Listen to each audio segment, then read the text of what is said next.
of Realty 2009, housing concepts that bucked the slowdown, and hottest realty destinations for 2010.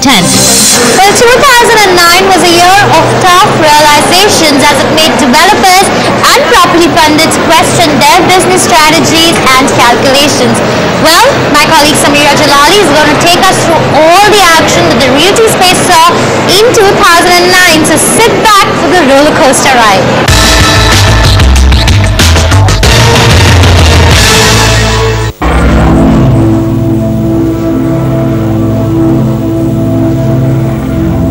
Regarding all of our losses, all of our statements, circle rates increase, this is all, and this has been copied to Vice Chairman GDA and our Chief Minister.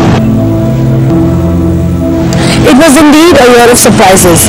Who would have thought that country's oldest and largest developers, DLF, will have tough questions to answer. Around 7 months ago, it was right outside DLF's corporate office that DLF customers sought answers from company's management on promises that were made but not kept. Early 2009 saw many such protests by home buyers and investors. The issue in most cases seemed to be that of overcommitment by developers and no delivery.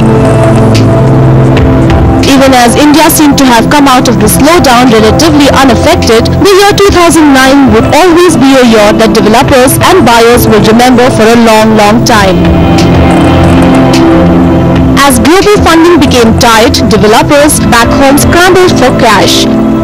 As they tried to juggle massive land banks, huge debts, launched projects with commitments to their buyers. Several projects across the country came to a standstill, and developers finally took the call to focus on their core expertise. We were all quite concerned as to how things will pan out, and actually there were many projects halfway through, there were loans to be repaid, and so it was a fairly frightening situation in the beginning of the year. 2009 was also the year of price correction. From meteoric highs of 2007 and 2008, 2009 forced developers to take a reality check. India's financial capital, Mumbai, one of the most expensive real estate markets in Asia, saw a 16% decline in prices in the beginning of 2009.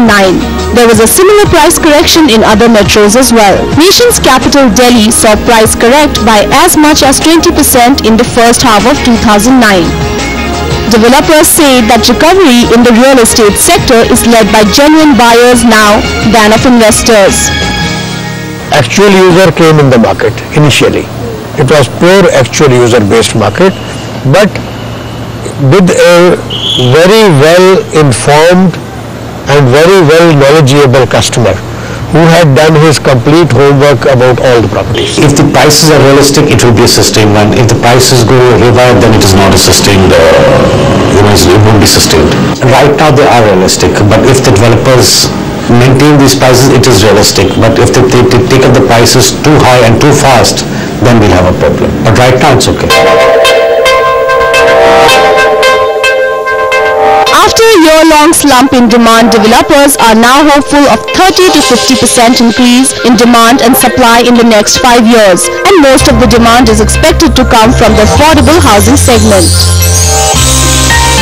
Formation of a stable government at the center, an improving job market, and cheaper home loans are expected to keep the consumer confidence high. Is that the affordable sector has seen a much bigger resurgence both in terms of supply and also purchasing. So there's a huge increase in the triangle of demand, wherein the affordability sector is more in supply and more in demand, much different than what I saw for the last 5 years.